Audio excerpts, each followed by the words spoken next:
미주페이서 성입니다. 마이크론 1000달러 이전과 이후의 주가 흐름이 미묘하게 달라지는 것 같은데요. 1000달러라는 라운드 피겨는 시장 전체의 심리가 정면으로 충돌하는 거대한 벽이자 문이기 때문입니다. 오늘 영상에서는 마이크론의 1000달러 돌파 의미와 시나리오별 대응 전략 등 투자 심리와 기관의 기계적 시스템이 정면 충돌하는 이 1000달러 이상 구간의 본질을 파헤쳐 보겠습니다. 6월 24일 마이크론 실적 발표를 앞둔 지금 오늘 영상 끝까지 보신다면 시장을 바라보는 눈이 완전히 달라지실 겁니다. 트레이더들이 시장에서 가장 치열하게 머리를 싸매는 순간이 바로 라운드 피겨에 진입할 때입니다.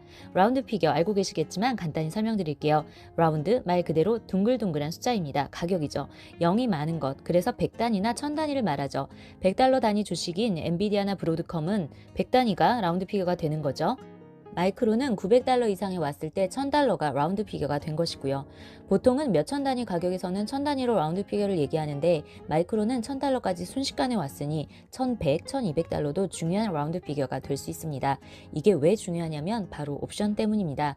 현재 마이크론이 딱 그 길목에 있습니다. 1000, 1100, 1200달러 이 숫자는 기계적 리스크 관리와 차익 실현이 작동하는 정지선입니다. 마이크론이 1000달러를 돌파한 이후 움직임은 크게 두 가지 시나리오를 볼 수 있는데요. 먼저 1000달러 터치 후 차익 실현 돌풍 시나리오 A입니다. 조정 가능성이죠. 강력한 저항의 벽. 1000달러는 개인뿐만 아니라 수많은 기관들이 전산 매도 주문이 촘촘하게 걸려있는 구간입니다. 기계적인 차익 실현 매물이 쏟아지면서 순간적으로 하락할 확률이 높죠. 옵션 만기 및 간만 스퀴즈 해제. 주가가 1000달러로 돌진할 때는 콜옵션 매도 세력들이 해지를 위해 주식을 사재끼는 간마 스퀴즈가 상방 탄력을 주지만 막상 1000달러를 찍고 나면 이 강력한 매수세가 순식간에 사라지며 하방 압력이 커집니다. 과열 해소 과정. 한가폭에 올라왔기 때문에 라운드 피겨 달성이라는 재료 소멸과 함께 단기 조정, 즉 눌림목을 거치는 것이 기술적으로도 자연스럽습니다. 시나리오 B, 1000달러 돌파 후 액면 분할 모멘텀, 주가 폭등. 새로운 지지선으로의 전환. 만약 1000달러를 강한 거래량으로 뚫어내고 안착하면 거기가 새로운 바닥, 즉 지지선이 되어 1100, 1200달러로 쇼커버링이 터지며 더 가볍게 날아갈 수 있습니다. 지금 시장에서 마이크론이 1000달러에 돌파하자마자 주식 분할 가능성이 심각하게 대두되고 있는데요. 마이크론이 다이렉트로 1000달러를 넘겼기 때문에 단가 부담을 낮추기 위해 이사회에서 분할 카드를 꺼낼 확률이 매우 높아지고 있고 이는 개인 투자자들의 접근성을 높여 추가 폭등의 트리거가 될 수 있습니다. 주식 분할의 진짜 팩트와 구조적 이유를 더 살펴보겠습니다. 그렇다면 지금 시장에서 돌고 있는 주식 분할 논의의 진짜 팩트는 무엇일까요? 공식적으로 아직 마이크론 이사회에서 주식 분할을 선언하거나 날짜를 확정한 바는 없습니다. 하지만 월가 투자은행들과 헤지펀드들 사이에서는 1000달러 안착 시 무조건 분할 카드를 꺼낼 것이라는 전망이 지배적입니다. 주가가 네 자릿수로 바뀌는 순간부터 기관들이 본격적으로 공부를 떼기 시작하는 전형적인 패턴인데요. 마이크론이 주식 분할을 할 수밖에 없는 구조적인 이유는 세 가지로 정리할 수 있습니다.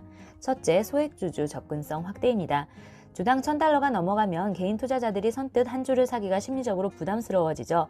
거래량 둔화를 막기 위해 기업들은 보통 5대1이나 10대1 분할을 선택합니다. 둘째, 다우존스 지수 편입을 위한 주가 조정입니다.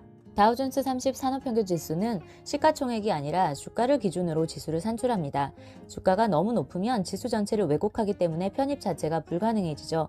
마이크론이 애플이나 엔비디아 같은 진정한 빅테크의 반열에 오르려면 주가를 낮추는 작업이 필수적입니다. 셋째, 이미 검증된 성공 선례가 있습니다.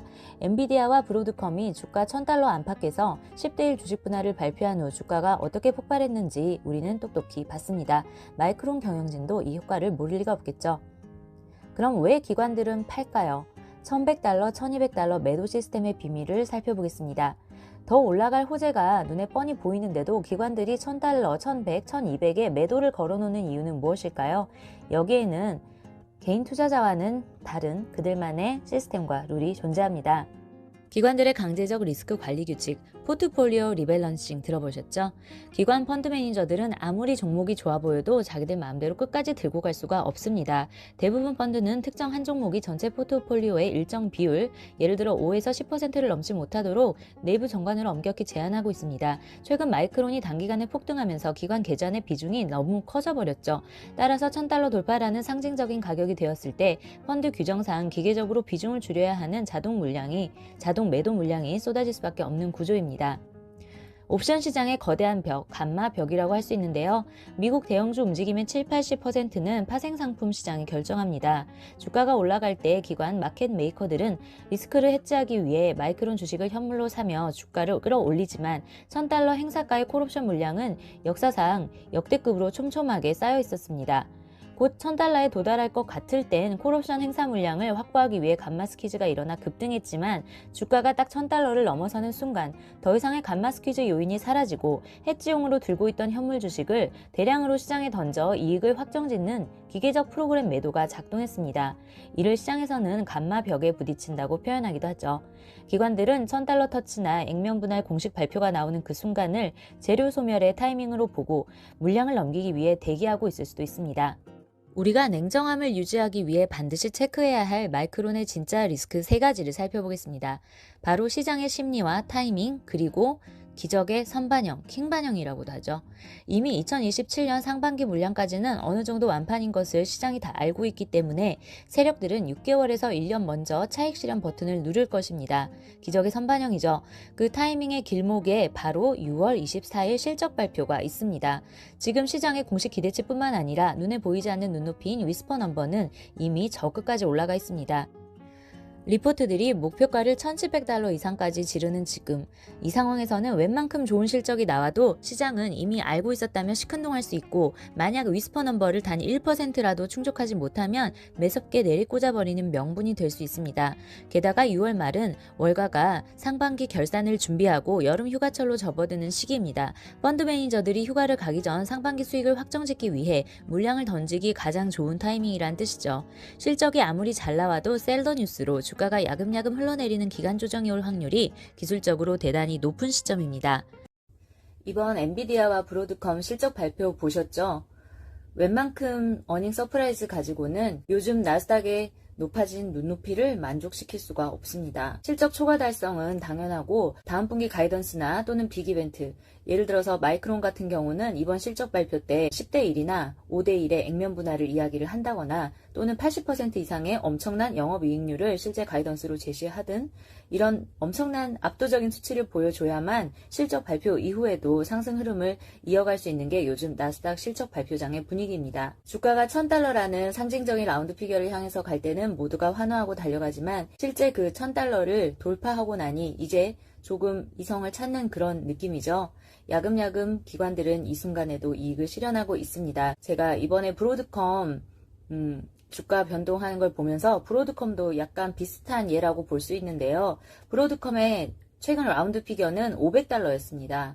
400달러 초반부터 무섭게 올라왔는데 실적 발표 이후에 급락하는 거 보셨죠? 실적 발표 전까지는 제가 그냥 개인적인 생각인데 약간 500달러를 향한 감마 스퀴즈 같은 것도 발생을 했던 것 같아요. 그래서 마이크론이 1000달러 뚫을 때처럼 500달러를 향해서 500달러의 콜옵션이 많이 몰려있지 않았을까? 그런 생각도 듭니다.